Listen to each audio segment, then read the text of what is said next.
Hello everyone and welcome to another week of Music Appreciation Odyssey. It's been a bit of a difficult week and a trying week for a lot of us. I hope that everyone is safe and that you're doing well. With the recent closure of all K-12 schools in Michigan, I just want to reassure you that our class will continue. If you have any questions or concerns, please feel free to reach out to me.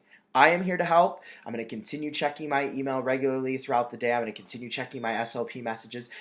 On top of that, customer care can also be contacted through the Getting Help links, which can be found in our Blackboard site.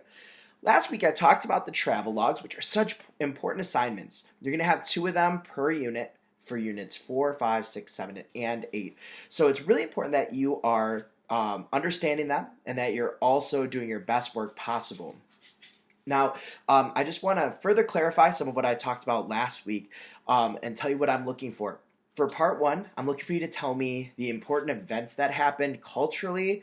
It could be changes in religion or in philosophy. It could be different historical events that have happened. Describe those events, but more importantly, tell me how it affected the music of that time. I'm looking for at least 3 sentences per change or event. So at least 6 sentences for part 1 in total.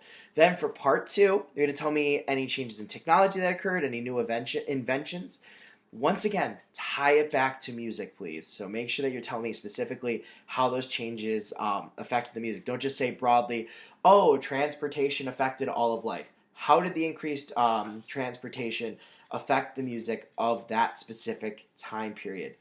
For part 3, tell me all of the important instruments that were in that time period. So go through, tell me about them. How were they played? What type of music were they used for? How did it connect to the culture of that time? And also, did it influence any of the instruments that we use today? Lastly, for part 4, you're going to choose 2 compositions from that time period. So not just broadly in the classical genre or anything like that. 2 compositions from that time period and compare and contrast them. But more specifically, compare and contrast how they use the musical elements discussed in Unit 1. So, for example, talk about the melody, talk about the rhythm, talk about the dynamics and tempo. Don't just make broad comments about the tone. For example, don't say, well, this one is sad and this one's happy. Tell me what is creating that sad tone, what is creating that happy tone. As always, if you have any questions or concerns, please feel free to reach out to me. I hope that you have a great week, and I look forward to your submissions. Goodbye.